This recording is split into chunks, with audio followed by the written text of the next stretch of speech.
Et les Madrilènes, c'est Dexan, j'espère que vous allez bien les gars, j'espère surtout que tous les frérots madrilènes vous êtes chauds, que vous êtes bien reposés, que vous êtes bien partis en vacances et qu'aujourd'hui vous êtes à fond physiquement et mentalement à suivre une nouvelle saison passionnante comme intéressante, avec bien sûr le Real Madrid aujourd'hui qui va revenir sur les terrains avec un esprit revanchard, déterminé forcément à ne pas refaire une saison blanche comme la saison dernière qui a été extrêmement frustrante, entre, je le rappelle, sortie prématurée contre une 3ème division en Copa del Rey, élimination demi-finale de Ligue des Champions, alors qu'on avait quand même pas mal d'options, pourquoi pas d'aller en finale et éventuellement mettre une main sur un trophée qui était de base inaccessible pour nous en début de saison. Finalement on est quand même allé assez loin et on a déjoué un peu les pronostics, de bien belle manière surtout, et on a perdu surtout la Liga à un but près à la dernière journée. Si Valladolid avait égalisé ou du moins fait un simple match nul contre l'Atlético Madrid, on aurait pu au moins avoir un titre. Malheureusement la saison a été aussi frustrante qu'elle a fini blanche, en espérant bien sûr que cette saison on soit épargné par les blessures, qu'on soit épargné par les absences importantes, par les pépins physiques, par le Covid et tout ça en tout cas qui peut nous empêcher de faire une belle saison,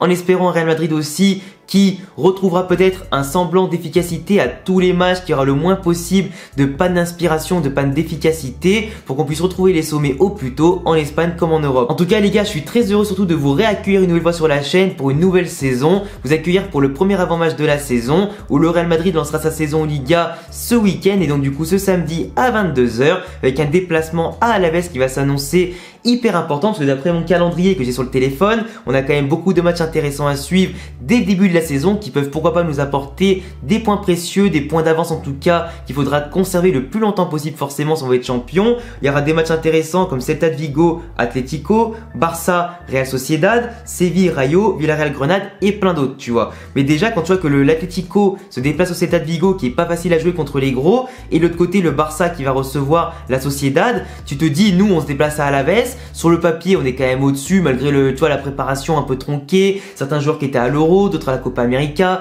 d'autres qui ont fait les JO, etc.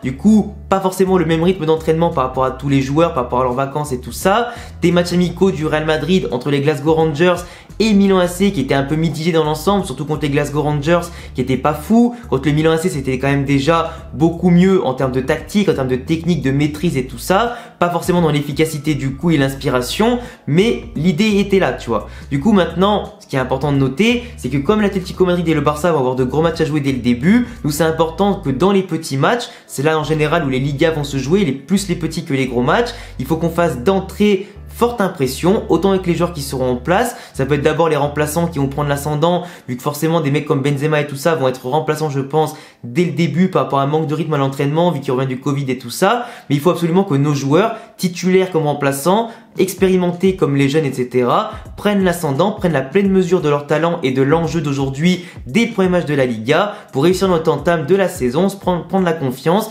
retrouver déjà un bon rythme et surtout une bonne vitesse de croisière. En espérant bien sûr aussi que le travail de Pintus et d'Ancelotti portera rapidement ses fruits pour atteindre un pic de forme physique et mentale assez important et très rapidement, en vue bien sûr des premiers matchs de la Ligue des Champions qui vont arriver assez vite en septembre et octobre, histoire aussi au passage de ne pas se compliquer la vie comme l'an dernier. On a dû attendre quasiment les dernières journées pour se qualifier, ce qui a provoqué du coup aussi pas mal de fatigue et d'usure mentale, surtout qu'on avait enchaîné pas mal de matchs de Ligue des Champions de haut niveau, de l'autre côté aussi des matchs de Liga importants, et ça nous avait plus ou moins porté préjudice à certains moments et fait perdre beaucoup de points. Donc le Real Madrid qui va se déplacer sur la pelouse d'Alaves pour la première journée de Liga, demain du coup samedi à 22 h. Premier match à l'extérieur notamment qui va en entraîner d'autres à la suite parce que le Real Madrid finit les travaux aujourd'hui au Bernabeu. Forcément, il faudra faire 3-4 matchs à l'extérieur comme on l'avait vu durant ma vidéo d'analyse du calendrier de la Liga.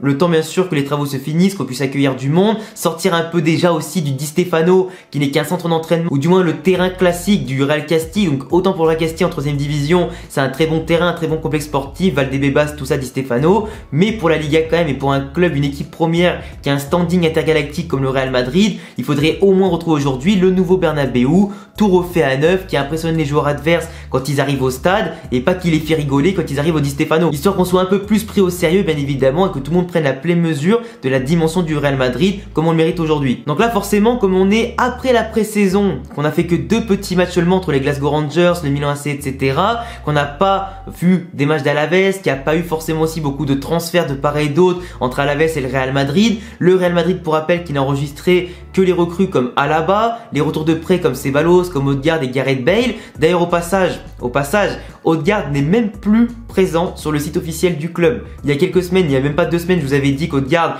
serait revendu, qu'il a encore une fois peur de la concurrence, qu'il mérite pas sa place, etc. Je l'avais quand même pas mal incendié. Au final, certains d'entre vous n'étaient pas d'accord avec moi, mais au final, le mec me donne raison parce qu'il veut vraiment partir apparemment à Arsenal. Il veut pas se battre pour la concurrence, etc.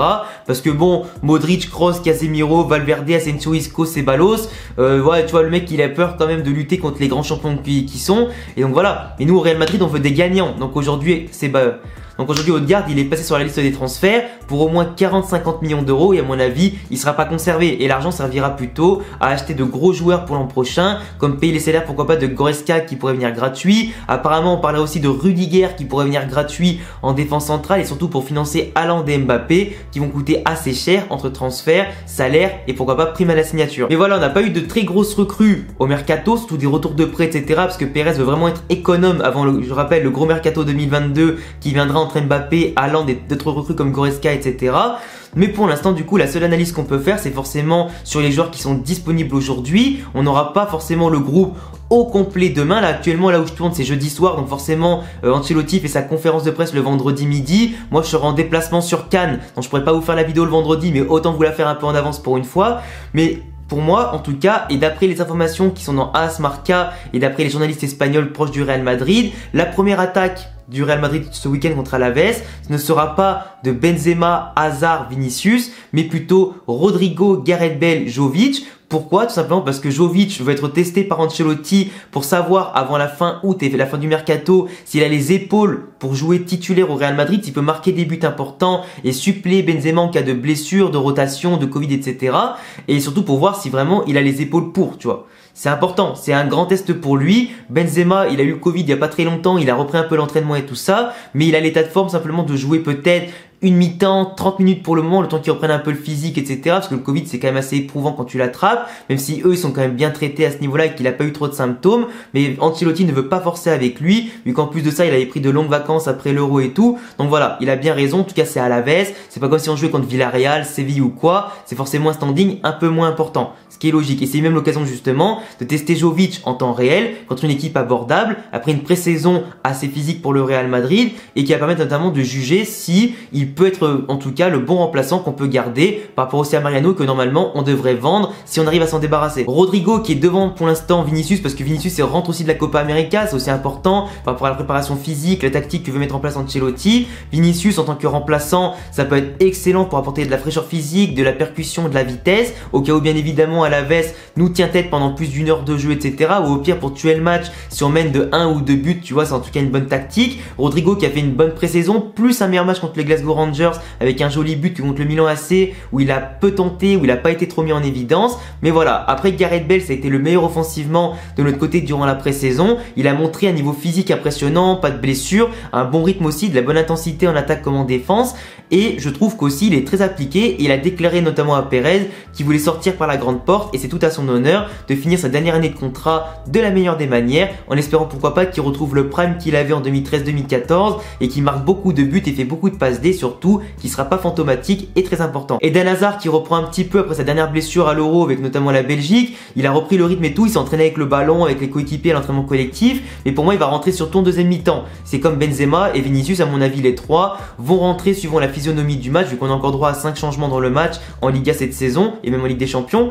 Je pense qu'ils rentreront petit à petit suivant bien sûr la physionomie du match. Si on le tue assez rapidement, il rentrera sûrement à la 55-60e et sinon il rentrera à la 70-75, tu vois, un truc comme ça.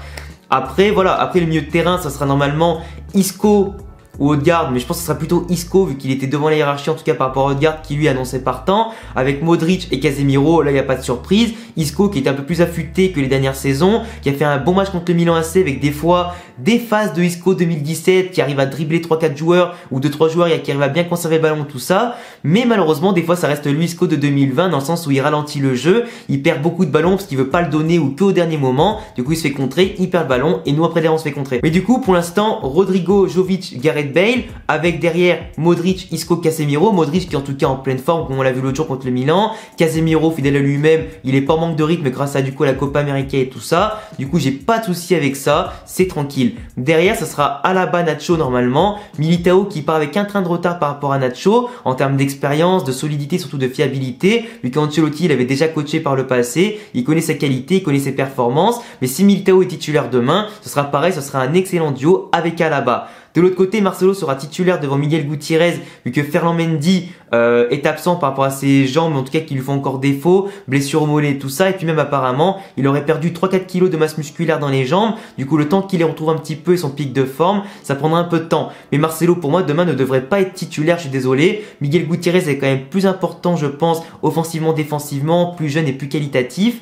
Mais voilà, après Ancelotti veut lui redonner confiance comme Isco. Du coup, à voir s'il commence bien la saison, s'il est décisif et s'il ne fait pas trop d'erreurs, tu vois.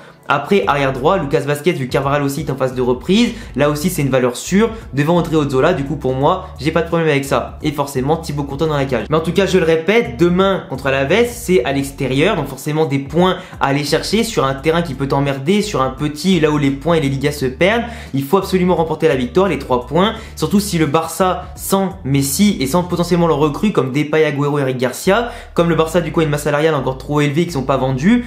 Ils ont pas pu inscrire notamment le recrue à la Liga et du coup il peut pas commencer dès ce week-end normalement. Il n'y a pas encore de nouvelles, ça sera peut-être déclaré à peu près apte d'ici demain ou samedi, on verra bien.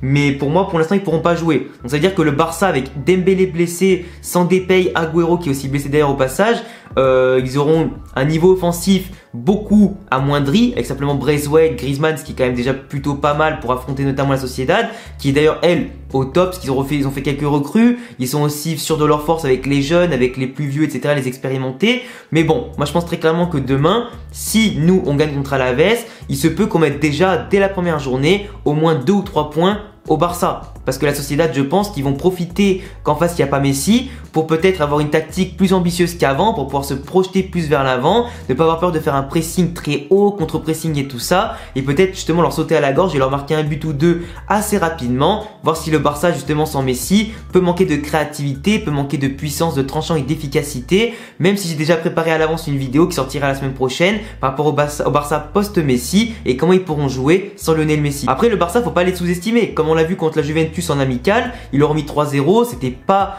forcément une équipe faible, c'était plus une bête blessée, mais souvenez-vous qu'une bête blessée c'est très dangereux, notamment une bête sauvage ça peut être dangereux comme ça quand elle est blessée, mais le Barça pour moi et imprévisible parce que du coup beaucoup de joueurs vont pouvoir prendre plus de responsabilités, plus de liberté et ça va les amener justement à jouer sans Lionel Messi, sans un jeu centralisé et ça peut peut-être leur apporter plus de fluidité par rapport à cette dernière saison et ça peut être aussi un atout comme un désavantage ou par contre à la création et finition ils peuvent manquer peut-être de justement d'efficacité parce que Messi ça pèse quand même beaucoup de buts et de passes D et d'avant-dernière passe souvent donc tu vois ça peut peut-être leur poser problème. On verra bien dès les premiers matchs comment le Barça peut lancer sa saison mais c'est clair que s'ils ratent leurs 3-4 premiers matchs de Liga leur saison d'après, je pense que sur toute la saison, mentalement et physiquement, ça sera marqué, il y aura des critiques et je pense pas qu'ils pourront tenir mentalement très longtemps et il se pourrait très bien qu'ils finissent entre 3 ou 4e. L'Atlético qui pour moi sont les favoris de la Liga parce qu'ils sont quand même ils sont champions sortants, ils ont fait quelques belles recrues, il y en a encore d'autres qui vont être annoncés par-ci par-là et je pense que très clairement par rapport à nous qui n'avons pas Mbappé qui va peut-être manquer d'efficacité en Liga et enfin même globalement dans la saison,